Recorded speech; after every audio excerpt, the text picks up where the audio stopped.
Minute पर। कौन होगा राष्ट्रीय पार्टी भाजपा का अध्यक्ष, भाजपा या संघ से?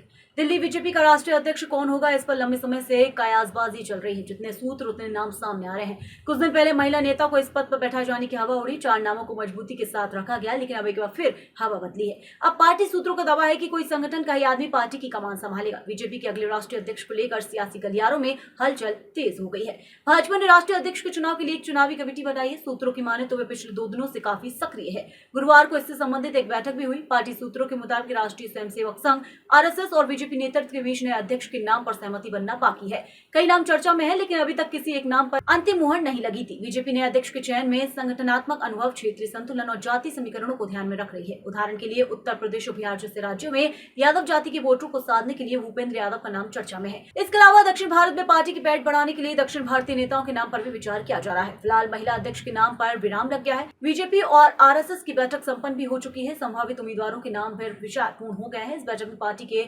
रणनीतिकारों ने संभावित उम्मीदवारों के नामों पर विचार विमर्श किया। इस साल की शुरुआत में प्रधानमंत्री नरेंद्र मोदी ने नागपुर में आरएसएस मुख्यालय का दौरा किया था। इस दौरे को बीजेपी और आरएसएस के बीच नए अध्यक्ष के चयन को लेकर चल रही बातचीत के हिस्से के रूप में देखा गया। हाल में केंद्रीय गृह मंत्री अमित शाह, जेपी नड्डा और संगठन महासचिव वीएल संतोष के बीच एक उच्च स्तरीय बैठक हुई, जिसमें नए अध्यक्ष के चयन की प्रक्रिया को अंतिम रूप देने पर चर्चा हो चुकी है। प्रमुख दावेदारों के नाम, सूत्रों की माने तो पार्टी अध्यक्ष की दौड़ में कई नाम शामिल हैं। इनमें प्रमुख रूप से मनोहर लाल खट्टर, मध्य प्रदेश पूर्व मुख्यमंत्री और वर्तमान केंद्रीय मंत्री शिवराज सिंह चौहान, केंद्रीय शिक्षा मंत्री और ओडिशा से सांसद धर्मेंद्र प्रधान और केंद्रीय मंत्री भूपेंद्र यादव के नाम शामिल हैं। सुनील बंसल, बीजेपी के राष्ट्रीय महासचिव और उत्तर प्रदेश में सरकार बनवाने में महत्वपूर्ण भूमिका निभाने वाले नेता, और पीएल संतोष, जो दक्षिण भारत से ताल्लुक रखने वाले संगठन महासचिव हैं। मिशन साउथ का चेहरा भी बनाया जा सकता है।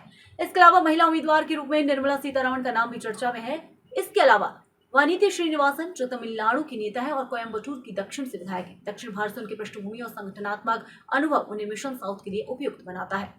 वहीं अध्यक्ष के चुनाव में क्यों हो रही है देरी? पार्टी सूत्रों की माने तो पार्टी ने अपने संविधान के तहत 36 में से 29 राज्य इकाइयों में संगठनात्मक चुनाव पूरे कर लिए हैं, जो राष्ट्रीय अध्यक्ष के चुनाव के लिए आवश्यक कोरम पूरा करने के लिए पर्याप्त है। लेकिन उत्तर प्रदेश, गुजरात, कर्नाटक, हरियाणा और पंजाब जैसे प्रमुख राज्यों में प्रदेश अध्यक्ष के चुनाव अभी बाकी है, जिसके कारण राष्ट्रीय अध्यक्ष की नियुक्ति में देरी हो रही है।